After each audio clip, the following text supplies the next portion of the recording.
Do you know who placed the call to your roadside company? Was it her or the boyfriend or? So I can't get details. Calls don't go through me. They go through... Yeah, you just get digitally dispatched, so you don't have... Yes, sir. So when you were digitally dispatched, did you call them to say you were coming, or you just showed up?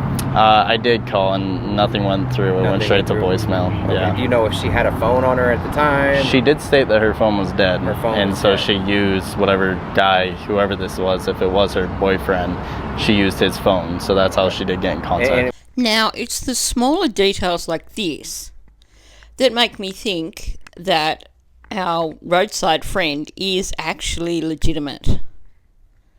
There are a lot of additional details added into this. It's not a really basic narrative. And in terms of the phone, well, we know that Kylie's phone last pinged at 12:33 on the night that she went missing. I find it interesting that he's saying that it wasn't the girl's phone that was used to ring AAA, but the guy, and that the girl claimed that her phone was dead. Now, this could mean that a burner phone was used to call AAA, so it couldn't be traced. Or perhaps, and I'd like to know, perhaps someone who lives in the United States can tell me this, if you have a AAA account, is that linked to a specific mobile number? So, with her saying that her phone was dead, is that because the account should have been linked to Kylie's phone? That's just something that I would like some clarity on. So, in terms of saying that her phone was dead and him saying that he tried to ring and couldn't get through, we also know that there's a few patches around Boca where there's no reception. And I think some people have reported that that particular location where the vehicle was has no reception. Also, if someone could clarify that for me. But I definitely find it to be rather interesting, this conversation about the phone. There's a few different variables that could explain it. I'd really love to hear people's thoughts on that. But what was, you mentioned like she was asking funny questions and acting weird. So, like, the most funny question, the one that stood out that I remember is about the seatbelt. I've never about how to buckle a seatbelt. Odd. So, in granted, I at the time I didn't realize again that. Yeah. I mean, I've been in the towing industry my whole life, so you see a lot of crazy stuff, a lot of weird stuff, and it's actually pretty normal. Yeah. You know, so I can see why at the time it's just. But she kept on going over that, like, how do you like, you know, secure your seatbelt firmly and like do it correctly. And now, this whole seatbelt question is definitely very, very odd.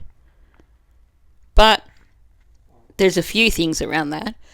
I think we've all debated if her wanting to know how to make sure that a seatbelt was super secure may have been someone wanting to make sure that they could secure something or someone in a position in the vehicle where they would not move over time.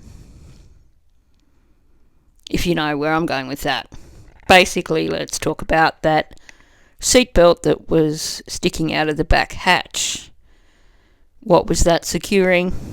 And was it set up so it was super, super secure?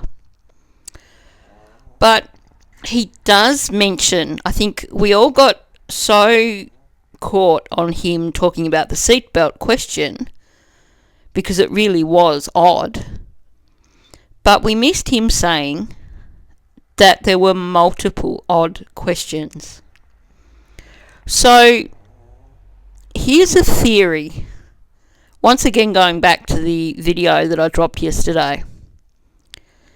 If you were driving a vehicle that wasn't your own vehicle and you got caught out and you had to call AAA because you didn't think it would start. And you realise, once the AAA guy had come, that actually a large part of the problem was that you were really unfamiliar with that particular vehicle. And you probably needed to ask some of the basics on how to drive that vehicle, how to change gears, perhaps, how to release the handbrake. Maybe you were familiar with a vehicle that had a handbrake on the floor that you operated with your foot, and you weren't familiar with a handbrake that you would push the lever in and then push it down. So perhaps to disguise the fact that you didn't know how to operate this particular vehicle, you might throw in some other really, really weird questions to make it sound like you were just being a little bit strange. Could this be an explanation for the seatbelt question? I'd really love to know what the other questions are that he was asked. Did those questions relate to the actual operation of that particular vehicle? I'm going to mention here, though, also that he is identifying it as a major red flag. Now, even if he didn't immediately process it all in his head as he was driving away and think, I might need to actually contact police over this weird call out I've done, wouldn't you think that over the next couple of hours you would process it in your head and decide that you might want to actually ring up and report it? I think, to me, given how odd it all sounds, I find it quite unusual that he left it for a week.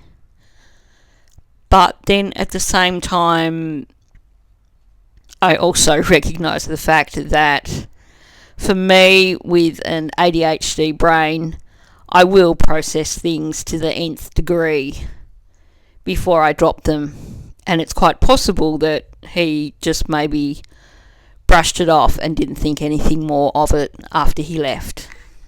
And that's when When she was asking this, was the guy that she was with right there too? He was on the opposite side of the car. So he could hear the conversation as well?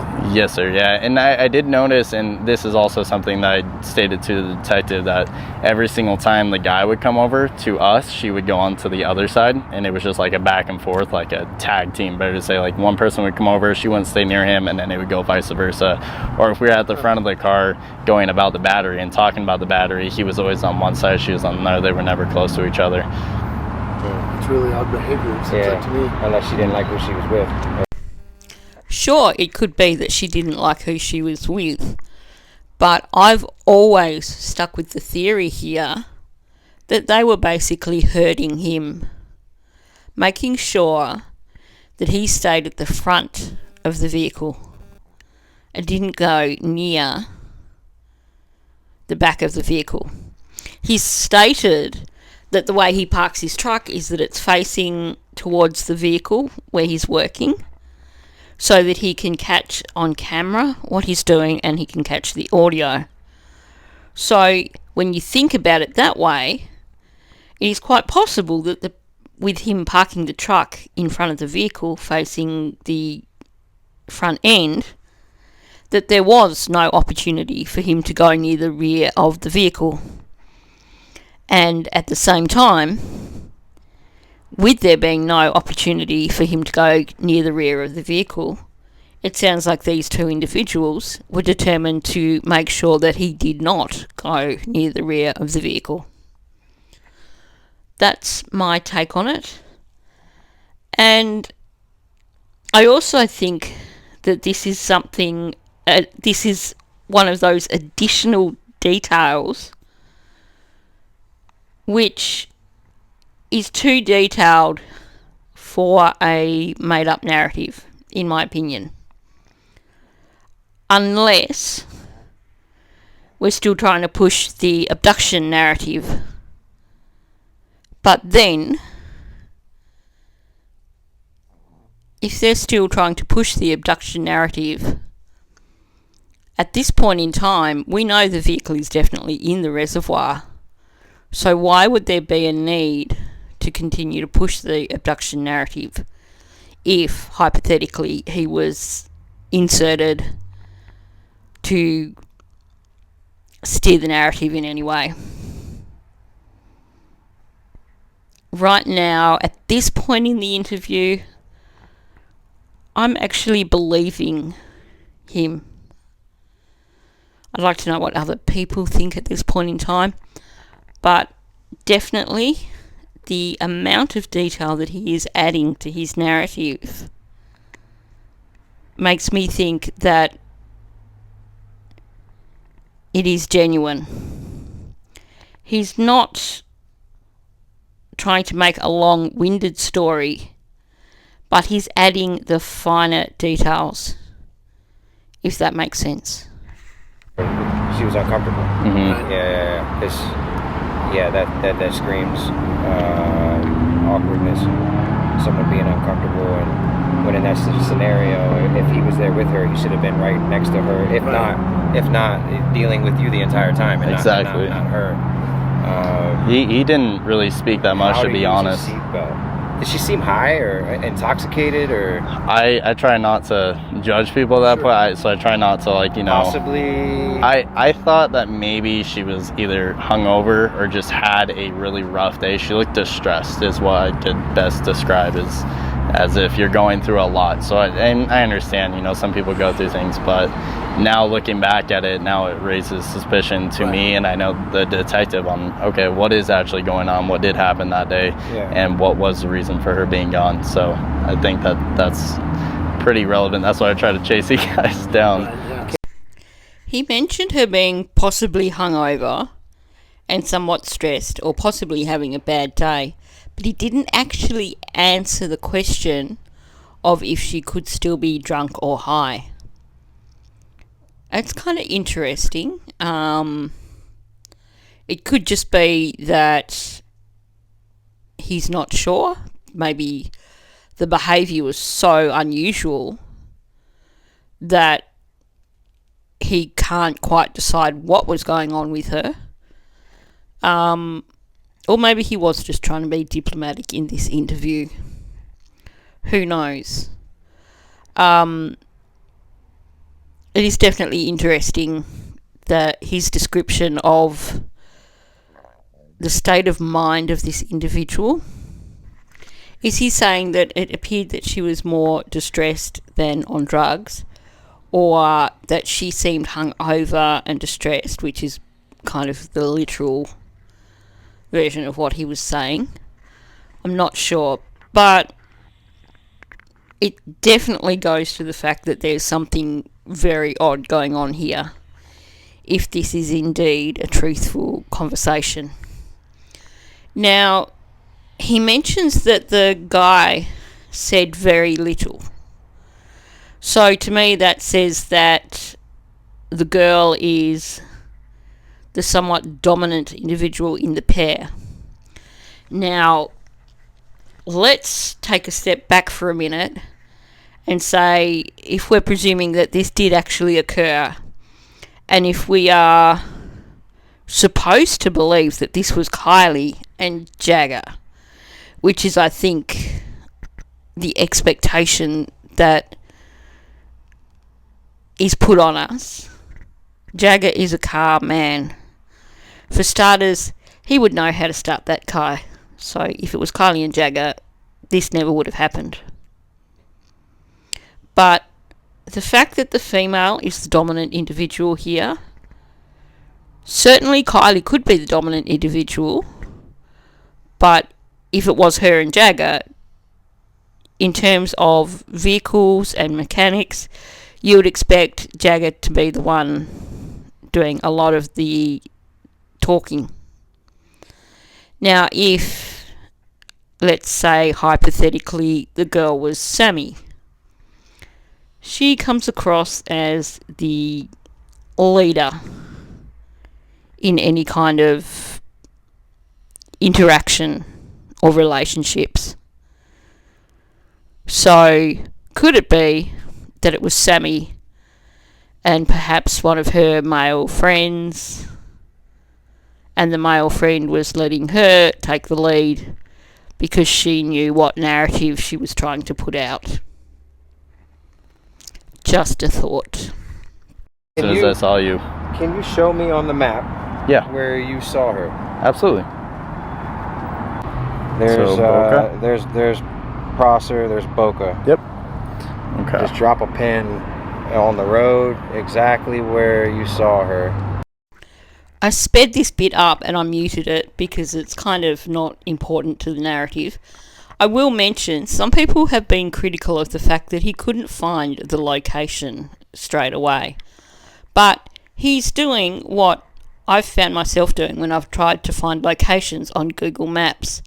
And that is, he was actually following the road to find where it was that he had ended up. So, I trust what he's doing here. I think he genuinely was looking for a location that he knew that he had been to. I think that is the turnout right there. I have to verify. I had it pinpointed on his. That doesn't look familiar. Here, buddy. Okay. Put it down. All right. You know, this is great information that could lead us. You know, Boca was on my radar already as one of our very next locations, and if you're talking about running into her the next day, she doesn't have a phone. She's at another campground. Her phone is dead. She's with somebody that's distressed, possibly. Yeah. Something's wrong, especially with the how to use a seatbelt. Yeah. That's extremely alarming. Was that a distress call, or was she just out of it because she had been drinking all night? She was at a party all night long. We know we know due to accounts of other people who were at the party who said that she was highly intoxicated. So if this was the next day, she's going to appear to be hungover and so forth. So I don't know. There's a lot of things you can draw from that, but it's great information. And thank you for coming up to us. Thank you for watching everything we do. Thank you so much. Thank you. Supporting everything we do. I'd love to know what other intel Doug had with regards to Boca before actually arriving there to search for Kylie. Because it's really interesting him saying that Boca was on the radar and that was pretty much next on their list of places to search. Definitely an understatement when he said something's wrong. But we know in retrospect that she was not, as Doug said, highly intoxicated. So I'd love to know, and I realise that they won't talk anymore, but I'd love to know Doug and Nick's observation now of this whole encounter that Nick had with this girl and guy, based on the knowledge that Kylie wasn't highly intoxicated as per her autopsy. I'd also, of course, like to know if they believe that it was Kylie, because we know that Doug had a lot more intel from law enforcement prior to going to search for Kylie. So I'll stop at this one here again. I'm loving reading people's observations in this Nick series, and I really enjoyed the conversation that was happening in Shan's live stream yesterday around AAA Nick. So I will continue with this series while we are still getting the views. Please, if you haven't already done so, hit the like button, subscribe, and leave your thoughts down below. I think there's some really great discussion happening right now around AAA Nick, and let's keep that discussion going. Thank you for listening.